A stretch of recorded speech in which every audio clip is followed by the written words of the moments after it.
What's up everyone? Welcome to my first ever YouTube video. I'm Woody and this is my channel, Honest Game Reviews. I started this channel because I feel there needs to be more balanced and critical content in Web3. I'm doing this because I believe blockchain has something good to offer the gaming industry, as long as we can look past the fast money plays and focus on solid gameplay instead. So my mission in this video and all the ones that follow is to give you an objective, unbiased opinion about these crypto games from a gamer's perspective. I don't take part in any ambassador programs, and I don't do InfoFi, and I test everything I review myself. Today we'll be reviewing a game called Supertrip. It's a free-to-play shooter that just started showing up on my timeline one day. I thought it looked pretty cool. So I decided to give it a try, and I've been playing for about 2 weeks now. So my review today will be based on my experience with the game. It's a first-person shooter that's built on Unity by two devs. You'll know them by their X handles, Supertrip64 and Guava Guy. Undocked dev teams can be a bit of a red flag sometimes, but I don't think that's the case for Supertrip. These guys are constantly pumping out patches for the game. It's completely free to play. And it does have a decent following on Discord, so you can be sure that the game will be around for a little while. It's also a browser game, so you do have to approach it with different expectations. The nice thing about web is that you can access it from anywhere on any device, but sometimes that comes at the cost of performance and maybe lower quality graphics than what you're used to if you are a console or PC game player. It's also a Web3 game, which means that blockchain is involved. All of the components are built on Base, with the exception of one category of gear that's built on ETH mainnet. In all my reviews, I cover whether games are fun to play, whether they stand out or if there are any innovative features that I want to highlight, and whether or not they respect your time and money.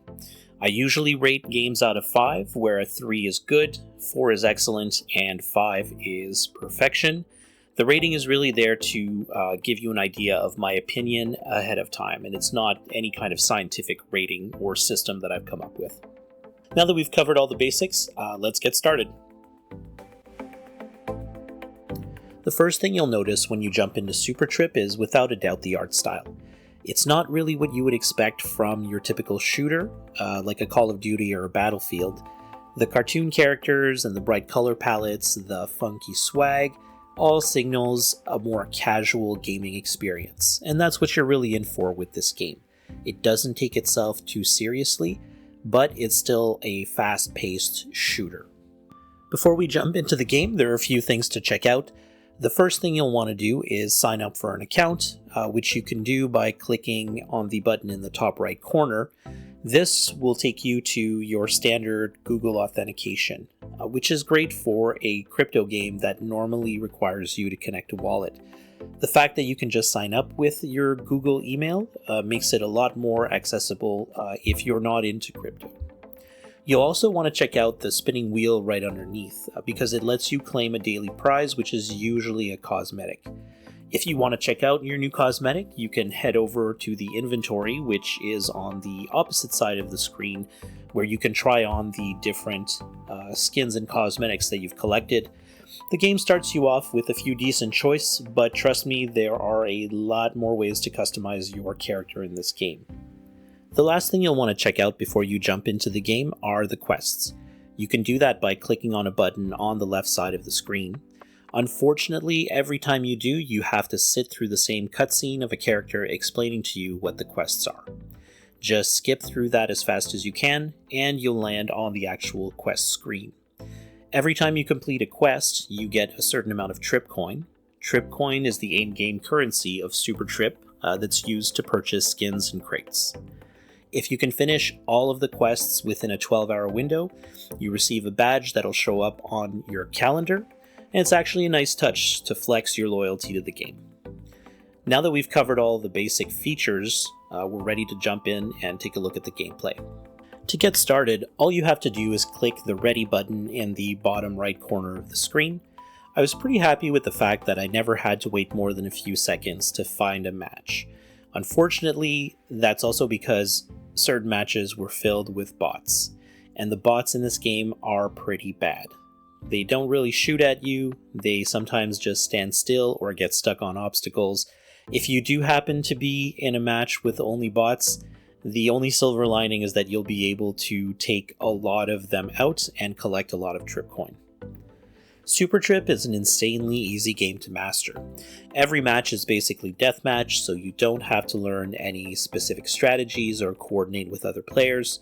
There are only 4 maps in the game, and they're not very big either, so it won't take long before you start figuring out all of the ambush spots and where all the good power-ups are.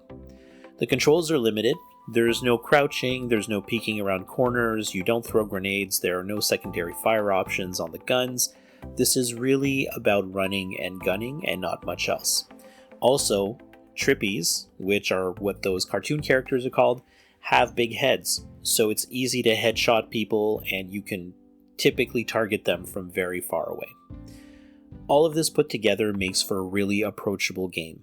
I never really felt overwhelmed, and it didn't take long before I was taking out good players even though they were dominating me on the kill count. The gameplay itself is actually pretty tight by web standards. Shooting the guns feels surprisingly good for a browser game, and so does killing your opponent. You can pick from one of 4 main guns, an SMG, an AK, a scoped AR rifle, and a sniper rifle, that all feel different to use. You also get a handgun as a secondary weapon, and a switchblade that's oddly satisfying to kill people with. The maps are fairly small, which tends to keep everyone packed together, and your character can only take a few hits, so you really should expect to die a lot. Even good players die all the time, and in fact, it was common for me to see my killer get popped in my own kill cam. Surprisingly, the goal in Supertrip isn't to kill as many players as you can, it's actually to collect as much trip coin as possible. You can do that by collecting coins and stamps that you'll find littered all over the map. You also get a ranking bonus based on your final leaderboard position, and you get a bonus when you kill another player. There's also a neat feature where you steal a bit of a player's stash whenever you kill them. It's nice because it forces good players to go after other good players who have a lot of coins collected, instead of picking on the noobs all the time. The fact that trip coin is the focus is a nice feature that changes the dynamic a little bit. If you really wanted to, you could spend your entire time in a match going after the power-ups rather than trying to kill other players. Every once in a while, a red coin will spawn that's worth 5 trip coin, and that acts as a magnet bringing everyone together. Even though my experience with Supertrip was positive overall, I did spot some issues that are worth noting. First off, I did experience a little bit of stutter, especially when moving the camera around. I wouldn't say it's bad enough to kill the experience, but if you're picky about performance, that is going to be an issue, and there's not a whole lot that you can do to optimize it since it's a browser game. The motion in the game is also disorienting, especially when super speed is activated. If you're the type of player that is prone to motion sickness, this is probably a game that you're going to want to avoid. What I noticed the most, however, is the lack of co-op features. There are guilds in the game that you can join, but as far as I can tell, you can't invite friends to your matches and you can't run a private game either. When you combine that with the simplified gameplay and the lack of game modes outside of deathmatch, it all makes the game feel a little bit shallow. Despite all this, I still had a lot of fun playing Supertrip, and I think it really stands on its own as an indie shooter. Now that we've covered what makes the game fun, let's look at what makes it stand out, and that is, without a doubt, the cosmetics and the skins. I feel like it's almost mandatory for you to enjoy collecting them if you're going to get the most out of this game. And there are a ton of them. Shirts, hats, capes, pants, gloves, basically anything your character wears or carries can be customized with a bunch of cool stuff. And the best thing about them is that they don't impact the game at all. They're simply for looking cool, so that means there's no pay to win in Supertrip, which is actually a pretty big rarity in Web3. You'll get a lot of free items from spinning the wheel I mentioned at the start of the video, but the best ones come from opening limited time crates. Crate items are all limited supply and come in different rarities, with Mythical being the rarest tier. The game also has limited time items for sale. At the time I was testing the game, you could purchase the 2 pieces of headgear you see on the screen straight up for trip coin. The last crate sale was on November 30th, and there were 10,000 units up for sale for 500 trip coin each, which is actually a decent price if you're playing the game daily. Just completing the daily quest rewards can net you up to 120 trip coins per day, and if you add to that the 2 to 15 trip coin per match, those coins start adding up real fast. This is probably a good time to mention that Tripcoin isn't actually a crypto token. It's just an in-game currency players use to trade with each other. That said, all the limited time items are NFTs, which means you'll need to connect a wallet to the game through the settings menu if you want to interact with this aspect. If the crates are sold out or you don't like the items you pulled, you can head over to the DGen hub from the main menu to trade them with other players. Base items, which means anything that's not a mythical, are minted on base and traded with Tripcoin. Mythical items, however, can only be purchased with Ethereum, and those items are minted on ETH mainnet. That means you'll pay more in transaction fees to trade them. You might also notice a button in the top right corner that says Send Coins. That feature lets you send Tripcoins to other players. Of course, that created an over-the-counter market for Tripcoin, where players post offers to sell theirs on Discord. If you do decide to buy this way, just be aware that you're doing it at your own risk, so make sure you trust the person you're buying from. It kinda makes me wonder why they didn't just opt for a crypto token in the first place. Setting that aside, Supertrip's Web3 setup is a great example of what we need more of in the industry. First of all, it's completely optional. You can enjoy everything in the game without needing a wallet, buying tokens, or owning NFTs. The focus isn't on min-maxing, it's on ownership and trade. It's no different than what you might find in other Web2 skin markets. This one just happens to be powered by NFTs. Of course, you can still try to profit from the game by buying up crates and selling any mythicals you get.